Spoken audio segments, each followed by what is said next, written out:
నమస్కారం, city news కి స్వాగతం. నా పేరు అరుణ. రాష్ట్ర ప్రభుత్వ ఆదేశాల మేరకు రేపటి నుంచి జిల్లాలో జరగనున్న రెవెన్యూ సదస్సులను విజయవంతంగా నిర్వహించేందుకు అన్ని చర్యలు తీసుకున్నామని జిల్లా కలెక్టర్ రంజిత్ బాషా వెల్లడించారు.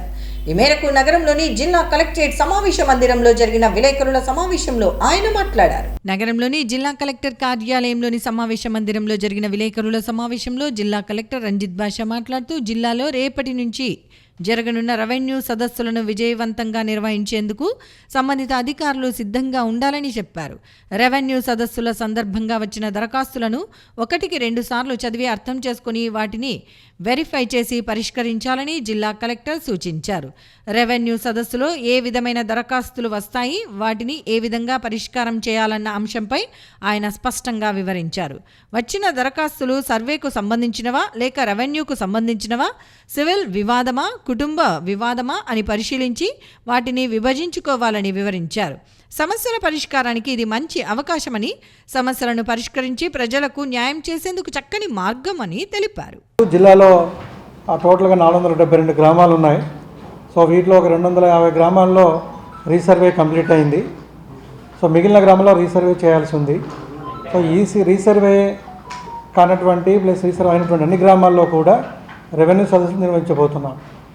సో మెయిన్గా దీని ఉద్దేశం ఏంటంటే చాలా వరకు land issues like online updations కావచ్చు, అలాగే ప్రొబిటరీ లిస్టును తీసేయడం కావచ్చు, అలాగే కొన్ని నేమ్స్ కరెక్షన్స్ కావచ్చు, మిటేషన్స్ కావచ్చు, ఎక్స్టెంట్ వేరియేషన్లు కావచ్చు, పాస్బుక్లు కావచ్చు, ఇలా వివిధ కేటగిరీలో మండే వచ్చేటువంటి పిటిషన్లో మ్యాక్సిమం ఒక 70% to 80% ల్యాండ్ ఇష్యూసే ఉంటున్నాయి.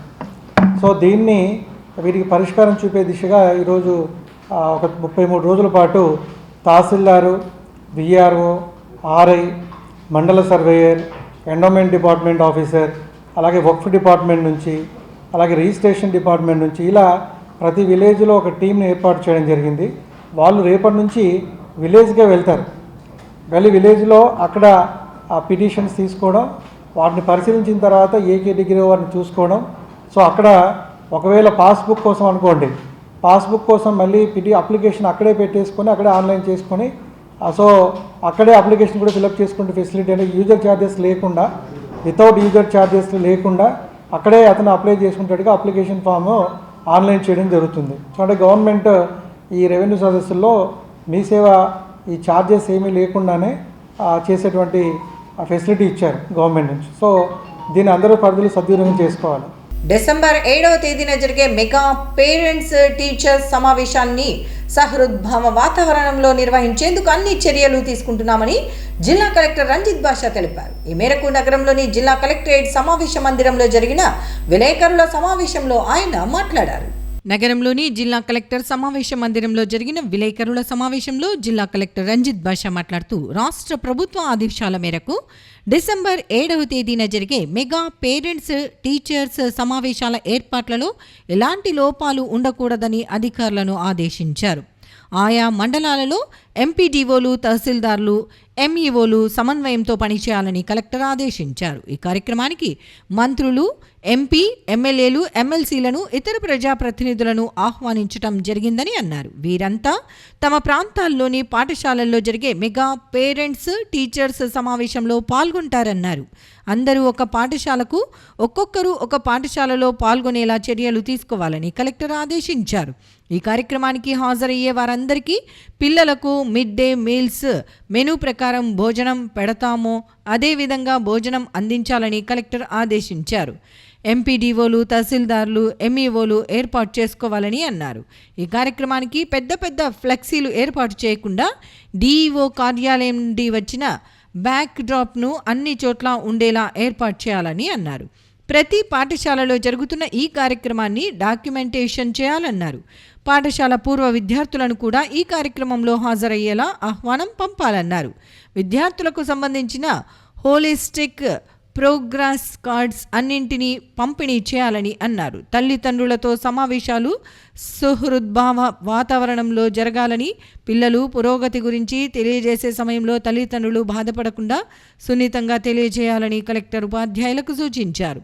తల్లిదండ్రుల సలహాలు సూచనలు కూడా తీసుకోవాలని అన్నారు. ఈ కార్యక్రమం ద్వారా క్వాలిటీ ఆఫ్ ఎడ్యుకేషన్ పెరగాలని కలెక్టర్ సూచించారు. ఎంపీడీఓలు, తహసీల్దార్లు, ఎంఈఓలతో సమావేశాలు ఏర్పాటు చేసుకుని సీటింగ్ అరేంజ్మెంట్స్, ఫుడ్ అరేంజ్మెంట్స్ ఇబ్బంది లేకుండా చూసుకోవాలని సబ్ కలెక్టర్ ఆర్డీఓలను ఆదేశించారు. ప్రతి గవర్నమెంట్ స్కూల్లో కూడా మెగా పేరెంట్ టీచర్ మీటింగ్ని మనం చేయబోతున్నాం. దీని ఉద్దేశం ఏంటంటే, సో పాఠశాలలో రెండు రకాల ఇబ్బందులు, జనరల్గా ఇన్ఫ్రాస్ట్రక్చర్ సంబంధించి కొన్ని ఇబ్బందులు ఉంటాయి. రెండోది ఎడ్యుకేషన్, క్వాలిటీ ఆఫ్ ఎడ్యుకేషన్, అంటే టీచింగ్ అండ్ ఎడ్యుకేషన్ ఇంపార్టింగ్లో కొన్ని సమస్యలు ఉంటాయి. సో ఈ రెండింటినీ కొద్దిగా ఇంప్రూవ్ చేయడానికి, అలాగే మన పేరెంట్స్ని కూడా ఇన్వాల్వ్ చేసి వాళ్ళతో పిల్లలు, ఆ తర్వాత ఉపాధ్యాయులు వాళ్ళతో చర్చించి, స్కూల్ మేనేజ్మెంట్ కమిటీ వాళ్ళతో మాట్లాడి, సో ఇంకా స్కూల్ అభివృద్ధికి ఇన్ఫ్రా పరంగా కావచ్చు, క్వాలిటీ ఆఫ్ ఎడ్యుకేషన్ పరంగా కావచ్చు, ఇంకా ఎటువంటి డిసిషన్స్ తీసుకోవాలి, ఎలా ముందుకు వెళ్ళాలని దాని మీద యాక్చువల్గా mega parent teacher meeting honourable CM గారు అలాగే ఆనరబుల్ మినిస్టర్ గారి ఆదేశాల మేరకు రాష్ట్ర వ్యాప్తంగా చేస్తాం, అలాగే మన జిల్లాలో కూడా చేస్తూ ఉన్నాం. సో దీంట్లో భాగంగా ఇప్పటికీ అన్ని స్కూళ్ళలో ఉన్నటువంటి విద్యార్థులు దాదాపు 2,17,000 మంది విద్యార్థులకి ఆల్రెడీ ప్రోగ్రెస్ కార్డులను కూడా పంపించడం జరిగింది. అలాగే హెల్త్ కార్డ్స్ కూడా పంపించడం జరిగింది స్కూళ్ళకి. వాళ్ళందరికీ కూడా బడ్జెట్ కూడా దాదాపు 47 lakhs బడ్జెట్ కూడా రిలీజ్ చేయడం జరిగింది ఈ మీటింగ్ కోసం. సో ఇక్కడ ప్రతి స్టూడెంట్ పేరెంట్ అందరూ కూడా స్టూడెంటే ఇన్విటేషన్స్ ఇచ్చారు. సో వాళ్ళ పేరెంట్ ఇన్వైట్ చేశారు. అలాగే ప్రతి స్కూల్కి కూడా, అంటే అందరూ ఒక చోట సమావేశమై ఒక మీటింగ్ లాగా కాకుండా ప్రతి ఒక్క పబ్లిక్ రిప్రజెంటేటివ్ కావచ్చు, ఆఫీసర్ కావచ్చు, ఒకరోజు ఒక స్కూల్కి వెళ్తారు. నాట్ లైక్ అందరూ కూర్చొని స్పీచ్లాగా కాకుండా ప్రతి స్కూల్కి కూడా వాళ్ళు వెళ్ళి అక్కడ స్టూడెంట్స్తో పాటు వీళ్ళు కూడా ఉండి, సో అక్కడ జరుగుతున్న కార్యక్రమం ఒక మినిట్ ప్రోగ్రామ్ ఇచ్చారు. సో ప్రోగ్రెస్ రిపోర్ట్, స్కూల్లో ఫెసిలిటీసు ఏం తక్కువ ఉన్నాయి, ఏం లేవు, అలాగే ప్రోగ్రెస్ ఆఫ్ ఈ స్టూడెంట్, ఇలా ఒక మినిట్ ప్రోగ్రామ్ మీకు ఇచ్చాము. అది సో ఆ ప్రోగ్రాంలో ఏం చేస్తారన్నది కంప్లీట్గా రేపు ఒక ఫిక్స్డ్ ప్రోగ్రామ్ చేస్తాం 7వ తారీఖున. సో దీనికి మీ తరఫున ప్రజల పేరెంట్స్ అందరూ పార్టిసిపేట్ చేయాలి. నగరంలో ట్రాఫిక్ నియంత్రణకు అవసరమైన అన్ని చర్యలు తీసుకుంటున్నామని జిల్లా ఎస్పీ బిందు మాధవ్ తెలిపారు. ఈ మేరకు నగరంలోని జిల్లా పోలీసు అధికారి కార్యాలయంలో దాతల సహకారంతో ఏర్పాటు చేసిన డిజిటల్ సోలార్ బారికేడ్లు, నార్మల్ బారికేడ్లు, యాంప్లిఫైర్లను ఆయన ప్రారంభించారు. నగరంలోని జిల్లా పోలీస్ అధికారి కార్యాలయంలో జరిగిన కార్యక్రమంలో వివిధ వ్యాపార సంస్థల సహకారంతో నగరంలో ఏర్పాటు చేయడానికి సమకూర్చిన డిజిటల్ సోలార్ బారికేడ్లను, నార్మల్ బారికేడ్లను, యాంప్లిఫైర్లను జిల్లా ఎస్పీ బిందు మాధవ్ ప్రారంభించారు. ఈ కార్యక్రమంలో కర్నూలు నగర డీఎస్పీ బాబు ప్రసాద్, విజయ డైరీ చైర్మన్ ఎస్వి జగన్మోహన్ రెడ్డితో పాటు ట్రాఫిక్ అధికారులు, సిబ్బంది పాల్గొన్నారు. ఈ సందర్భంగా జిల్లా ఎస్పీ బిందు మాధవ్ మాట్లాడుతూ కర్నూలు నగరంలో ట్రాఫిక్ సమస్యను పరిష్కరించేందుకు అవసరమైన అన్ని చర్యలు తీసుకుంటున్నామని అన్నారు. ఇప్పటికే నగరంలోని కొన్ని ప్రాంతాలలో ట్రాఫిక్ నియంత్రణ చర్యల్లో భాగంగా బారికేడ్లను ఏర్పాటు చేశామని వివరించారు. నగరంలో ట్రాఫిక్ సమస్యను నియంత్రించే చర్యలో భాగంగా పలు వ్యాపార సంస్థలు ముందుకు వచ్చి ఇందుకు అవసరమైన 5 డిజిటల్ సోలార్ బారికేడ్లను, 50 నార్మల్ బారికేడ్లను, 2 యాంప్లిఫైర్లను విరాళంగా అందజేశారని చెప్పారు. వీటిని వినియోగించి నగరంలో ట్రాఫిక్ నియంత్రణకు అవసరమైన చర్యలు తీసుకుంటామని తెలిపారు. ప్రధానంగా ఉన్న సమస్యల్లో ట్రాఫిక్ సమస్య ఒకటి. దీని నుంచి నివారణకి రకరకాల చర్యలు తీసుకోవడం జరుగుతుంది. వాటిలో భాగంగా ముందర బ్యారికేడ్లు పెట్టాము కొన్ని చోట్ల, ఆ తర్వాత కొన్ని చోట్ల అనౌన్స్మెంట్ సిస్టమ్స్ పెట్టాము, తర్వాత డ్రోన్ యూజ్ చేయడం జరుగుతుంది. ఎక్కడైనా కంజెషన్ ఉన్న దగ్గర కానీ, ఓపెన్ డ్రింకింగ్ కానీ ఇట్లాంటివి నివారించడానికి డ్రోన్ బీట్స్ ఆర్గనైజ్ చేయడం జరుగుతుంది. ఈ ప్రయత్నాలని ముందుకు తీసుకెళ్తూ కొంతమంది వ్యాపార సంస్థలు సపోర్ట్తో కొత్తగా ఇప్పుడు ఒక 5 డిజిటల్ సోలార్ బ్యారికేడ్స్ ఇప్పుడు రైట్ సైడ్ ఉన్నాయి, మీకు అందరికి కనిపిస్తున్నాయి. అవి డిజిటల్ ఇన్స్ట్రక్షన్స్ వస్తాయి, దాని మీద don't drink and drive, follow traffic rules ఇట్లాంటివి వచ్చేవి డిజిటల్ బ్యారికేడ్స్ ఒక 5, అట్లనే నార్మల్ బ్యారికేడ్స్ ఒక 50, నో పార్కింగ్ బోర్డ్స్ ఒక 50, 2 యాంప్లిఫైర్లు, ఇవన్నీ ఆర్గనైజ్ చేసి రకరకాల వ్యాపార సంస్థలు, రామ్రాజ్ వాళ్ళు, విజయ డైరీ వాళ్ళు, చందన బ్రదర్స్ వాళ్ళు, డ్రెస్ సర్కిల్ వాళ్ళు, మహా సిమెంట్ వాళ్ళు, వీళ్ళందరూ స్పాన్సర్ చేయడం జరిగింది. We thank all of them from police department. ఇవన్నీ పబ్లిక్కి ట్రాఫిక్ నియంత్రణలో చాలా హెల్ప్ అవుతాయి అనుకుంటున్నాము. Police will put them to good use. ట్రాఫిక్ని నియంత్రించడంలో స్టెప్స్ తీసుకుంటూనే ఉన్నాం, దానిలో ఇది ఒక భాగం. ఇంకా కూడా ఫర్దర్గా చాలా స్టెప్స్ తీసుకుంటాము. కంప్లీట్గా ఈ ట్రాఫిక్ ప్రాబ్లం రిజాల్వ్ అయ్యేదాకా we will be at the job. తమ కస్టమర్లకు మరింత మెరుగైన సేవలు అందించేందుకు కృషి చేస్తామని national insurance company chief business manager Suresh తెలిపారు. ఈ మేరకు సంస్థ కార్యాలయంలో జరిగిన నేషనల్ ఇన్సూరెన్స్ 119వ వార్షికోత్సవ వేడుకల్లో ఆయన పాల్గొన్నారు. నగరంలోని నేషనల్ ఇన్సూరెన్స్ సంస్థ కార్యాలయంలో ఆ సంస్థ 119వ వార్షికోత్సవ వేడుకలను ఘనంగా నిర్వహించారు. కార్యక్రమంలో ముఖ్య అతిథిగా national insurance chief business manager సురేష్తో పాటు సంస్థ అధికారులు, ఉద్యోగులు, సంస్థ కస్టమర్లు పాల్గొన్నారు. ఈ సందర్భంగా నేషనల్ ఇన్సూరెన్స్ కస్టమర్లను ఘనంగా సన్మానించారు. అలాగే సంస్థలో సేవలు అందించి పదవి విరమణ చేసిన ఉద్యోగులను కూడా సన్మానించారు. అనంతరం జరిగిన సమావేశంలో national insurance chief business manager Suresh మాట్లాడుతూ తమ సంస్థ గత 119 సంవత్సరాలుగా ఇన్సూరెన్స్ రంగంలో దేశంలోనే పలు ప్రాంతాలలో సేవలు అందించిందని చెప్పారు. తమ ఈ ప్రగతికి తమ కస్టమర్లే కారణమని వివరించారు. దీన్ని దృష్టిలో ఉంచుకుని తమ సంస్థ వార్షికోత్సవం సందర్భంగా వారిని ఘనంగా సన్మానించామని చెప్పారు. అలాగే సంస్థ అభివృద్ధిలో నిరంతరం కృషి చేసిన, పదవి విరమణ చేసిన ఉద్యోగులు కూడా సన్మానించామని చెప్పారు. రానున్న రోజుల్లో కస్టమర్లకు మరింత మెరుగైన సేవలు అందించేందుకు నేషనల్ ఇన్సూరెన్స్ కంపెనీ ముందుకు సాగుతుందని తెలిపారు. అనంతరం పదవి విరమణ చేసిన సంస్థ ఉద్యోగులతో పాటు కస్టమర్లు మాట్లాడుతూ తమ అనుభవాలను వివరించారు. National insurance company foundation 119 foundation day సందర్భంగా మా అందరికీ కూడా ఇక్కడ ఇన్వైట్ చేయడం జరిగింది. మా ఎవరైతే రిటైర్డ్ ఎంప్లాయీస్ ఉన్నారో మా డీజీఎం గారు, మా రిటైర్మెంట్ డెవలప్మెంట్ ఆఫీసర్స్, మా స్టాఫ్ అండ్ అదేవిధంగా మా వాల్యూడ్ కస్టమర్స్ అందరినీ కూడా ఈరోజు మనం పిలిచి సన్మానం చేయడం జరిగింది. ఎందుకంటే కస్టమర్స్ దేవుళ్ళు అనే ఒక సామెతతోటి మేము ముందుకెళ్తున్నాం. మేము రకరకాల ఇన్సూరెన్స్లు చేస్తున్నాం. Engineering insurance, motor insurance, health insurance, marine insurance, rural insurance, అన్ని రకాల ఇన్సూరెన్స్ చేస్తూ 118 సంవత్సరాలు దేశానికి సేవ చేస్తున్నాం. ఈ నేషనల్ ఇన్సూరెన్స్ కంపెనీ 1906లో స్థాపించబడి ఇప్పటి వరకు అనేక రకమైనటువంటి అభివృద్ధి పదంలో నడుస్తూ కస్టమర్స్కి, దేశానికి ఆర్థిక రంగంలో ఎంతో సేవ చేస్తూ అనేక రకమైనటువంటి ప్రాజెక్టుల్లో ఈ కంపెనీ ఇన్వెస్ట్మెంట్లు చేసి దేశ ఆర్థిక ప్రగతికి తోడ్పడింది. ఈ కంపెనీ అనేక రకమైనటువంటి నూతన విధానాలను తీసుకొచ్చి, నూతన పాలసీలను తీసుకొచ్చి ఈ రోజున 300 వరకు పాలసీలు ఉన్నాయి. ప్రజలకి ఎప్పటికప్పుడు సేవల్ని వినూత్నంగా అందిస్తూ కంప్యూటరైజేషన్ కానీ లేకపోతే ఆర్టిఫిషియల్ ఇంటెలిజెన్స్ ఇలాంటి వాటిని అన్నింటినీ కూడా ఉపయోగించుకుంటూ ప్రజలకి ఇంకా ఎక్కువ సేవ చేసే పదంలో నడుస్తూ ఉంది.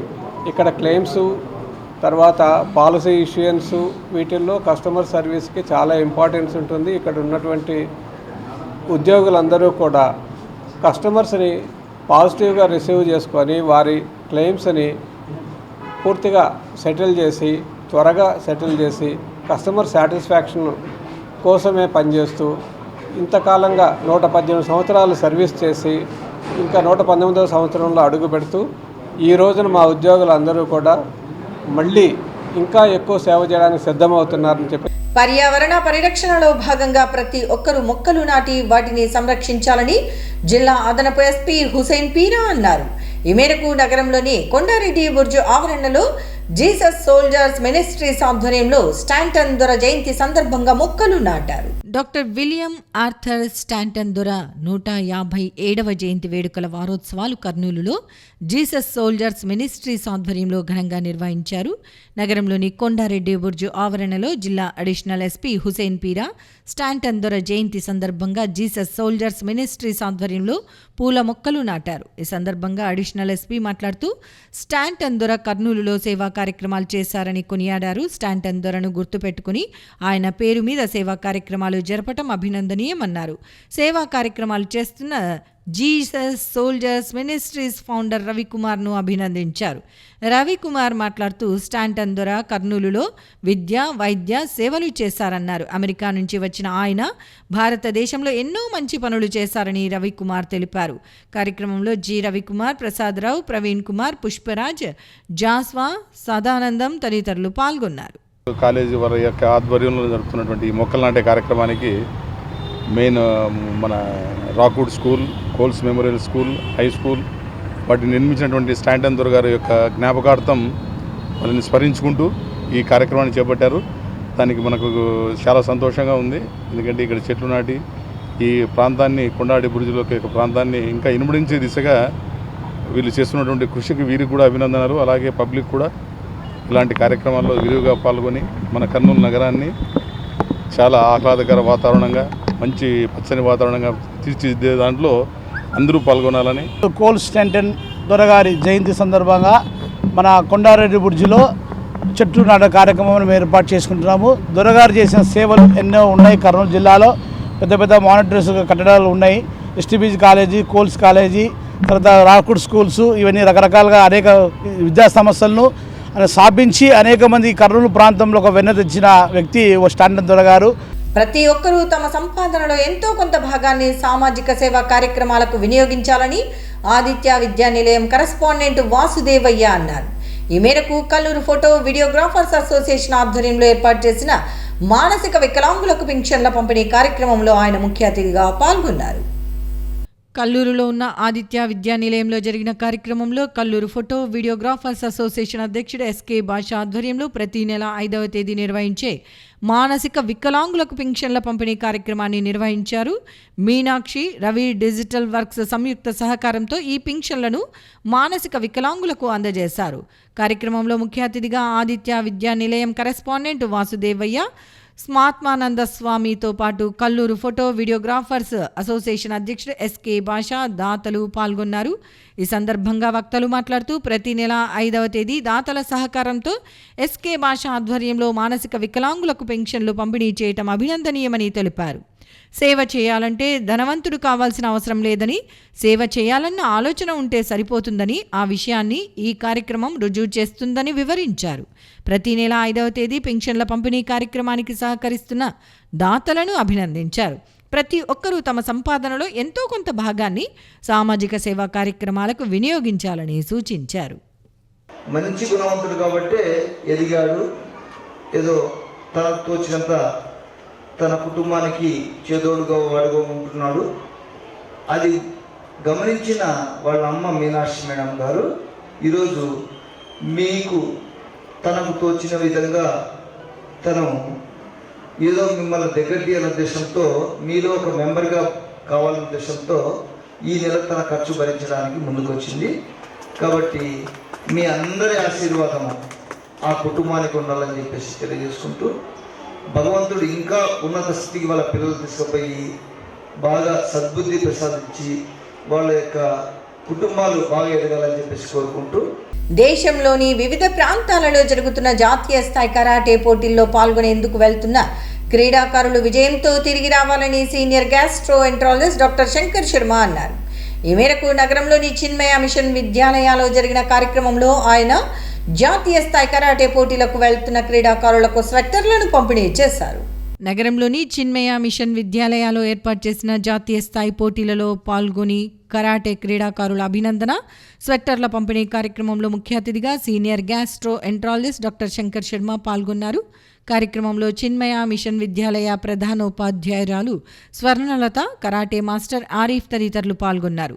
ఈ సందర్భంగా జాతీయ స్థాయి కరాటే పోటీలలో పాల్గొనేందుకు వెళ్తున్న క్రీడాకారులకు చలి నుండి రక్షణ పొందేందుకు వీలుగా డాక్టర్ శంకర్ శర్మ స్వెట్టర్లను అందజేశారు. ఈ సందర్భంగా ఆయన మాట్లాడుతూ, కర్నూలు నగరానికి చెందిన కరాటే క్రీడాకారులు జాతీయ స్థాయి కరాటే పోటీల్లో పాల్గొనేందుకు వెళ్లడం అభినందనీయమని చెప్పారు. ప్రస్తుతం ఉన్న పరిస్థితుల్లో కరాటే లాంటి మార్షల్ ఆర్ట్స్ను ప్రోత్సహించాల్సిన అవసరం ఎంతైనా ఉంది అన్నారు.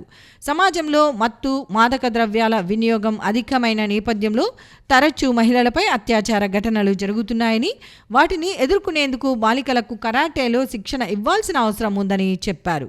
క్రీడాకారులు తమ క్రీడల్లో రాణించేందుకు వీలుగా శారీరక మానసిక దృఢత్వాన్ని పొందాలని, దీనికి ఫిజికల్ ఎక్సర్సైజులతో పాటు ప్రాణాయామం, ధ్యానం, యోగా వంటి అంశాలు ఎంతో ఉపయోగపడతాయని చెప్పారు. ప్రస్తుతం చలి అధికంగా ఉన్న నేపథ్యంలో సుదూర ప్రాంతాలకు వెళ్తున్న క్రీడాకారులు అవసరమైన జాగ్రత్తలు పాటించాలని అన్నారు. ఎక్కడ పడితే అక్కడ ఆహారం తినకుండా స్వచ్ఛమైన మంచినీరు తాగుతూ దోమకాటుకు గురి కాకుండా చూసుకోవాలని సూచించారు. జాతీయ స్థాయి పోటీలకు వెళ్తున్న క్రీడాకారులు విజయంతో తిరిగి రావాలని ఆయన ఆకాంక్షించారు. మధ్యప్రదేశ్, ఢిల్లీ, లూధియానా, పంజాబ్ ఇవన్నీ కూడా చాలా నార్త్ ఇండియా, ఒక మధ్యప్రదేశ్ అనేది సెంట్రల్ ఇండియా అవుతుంది. కానీ ఓవరాల్గా ఇట్లా పైకి పోయే కొద్దీ విపరీతమైన చలి ఉంటుంది. వాతావరణంలో కాలుష్యం కూడా ఎక్కువ ఉండొచ్చు. ముఖ్యంగా అలర్జీ ఆస్తమా ఉండే పిల్లలు చాలా కేర్ఫుల్గా ఉండాలి. చలికి కూడా తీవ్రమైన చలికి ఒక్కొక్కసారి చాలా హెల్త్ చాలా పాడైపోయే అవకాశం ఉంది. చలికి ఎక్స్పోజ్ కాకుండా మీరు స్వెటర్లు అట్లాంటివి తీసుకొని వెళ్ళండి. చలికి మంకీ క్యాప్స్ వాడుకోండి. తర్వాత దోమలు గరచకుండా చూసుకోవాలి. ఆహారము మీరు ట్రైన్లో పోతారు కానీ ఆహారం కూడా చాలా జాగ్రత్తగా ఉండాలి. ఎందుకంటే ఒకసారి ఫుడ్ పాయిజనింగ్ అయిందంటే గేమ్లో మనం పార్టిసిపేట్ చేయలేము. గేమ్లో హెల్త్ చెడిపోయిందంటే గేమ్లో పార్టిసిపేట్ చేయలేకపోతే అంత దూరం వెళ్ళి అక్కడ ఇరుక్కపోతాం, చిక్కుకపోతాం. కాబట్టి ఫుడ్ విషయంలో చాలా చాలా కేర్ఫుల్గా ఉండాలి. వాటర్ విషయంలో, ఎందుకంటే ఫుడ్ పాయిజనింగ్ వచ్చినా కలరా, గ్యాస్ట్రోఎంటరైటిస్ అట్లాంటివి వస్తాయి. కంటామినేటెడ్ వాటర్ తాగితే టైఫాయిడ్, జాండీస్ వస్తాయి. దోమలు గరిస్తే మలేరియా, డెంగీ, ఎన్కెఫలైటిస్ వ్యాధులు, ఇట్లా నానా రకాల ప్రాబ్లమ్స్కు మనం అనుకోకుండా గురి అయ్యే అవకాశం ఉంది చిన్న పిల్లలు. కాబట్టి ఎక్కడ పోయినా కానీ ఫ్రూట్స్ తినాలంటే కూడా కడుక్కొని తినాలి ఎట్లయినా కానీ. వాటర్ సాధ్యమైనంత వరకు మినరల్ వాటరే తాగి, అందులో చిన్నపిల్లలు వెళ్ళేటప్పుడు వాళ్ళ తల్లిదండ్రులు కూడా అకంపెనీ అయితే చాలా మంచిది. వాళ్ళు కొత్త ప్రదేశాలు చూసినట్టు అవుతారు. మనం ఎంతసేపు ఉన్నా కూపొస్త మండూకర్లాగా ఓన్లీ కర్నూల్లో ఇక్కడిక్కడే ఉంటూ బతుకుతాము. అలా అవకాశం వచ్చినప్పుడు పిల్లలెంబడి కూడా తల్లిదండ్రులు పోతే వాళ్ళని రక్షించుకున్న వాళ్ళు అవుతారు. ఒక టూరిజం కూడా పోయొచ్చినట్టు ఉంటుంది. విజయం సాధించినప్పుడు వచ్చే ఆ సంబరం కంటిన్యూ అవుతుంది. నేను చాలాసార్లు మా పిల్లలకు చెప్తుంటాను, ఒరే ఒక్కసారి టాప్ అవ్వండి, ఒక్కసారి విజయం సాధించండి, ఒక్కసారి సక్సెస్ సాధించండి. ఆ సక్సెస్ తర్వాత మీరు జీవితం అంతా గడపడానికి కావాల్సినంత జోష్ ఇస్తుంది, ఆ కిక్ ఇస్తుంది, ఆ సంతోషాన్ని ఇస్తుంది, ఆ సంబరాన్ని ఇస్తుంది. అది మళ్ళీ కంటిన్యూ చేసేటువంటి ఒక ఉత్సాహాన్ని ఇస్తుంది అని. కాబట్టి ఇప్పుడు ఒక్కసారి సక్సెస్ అయిన పిల్లల్ని మనం ఇలా పిలిచి ఆనర్ చేస్తే వాళ్ళ ఉత్సాహం మళ్ళోసారి సక్సెస్ సాధించే అవకాశాన్ని ఇంకా కొంచెం పెంచుతుంది. ఇంతటితో సిటీ న్యూస్ సమాప్తం. తిరిగి రేపు ప్రసారమై సిటీ న్యూస్లో మళ్ళీ కలుసుకుందాం. అంతవరకు సెలవు, నమస్కారం.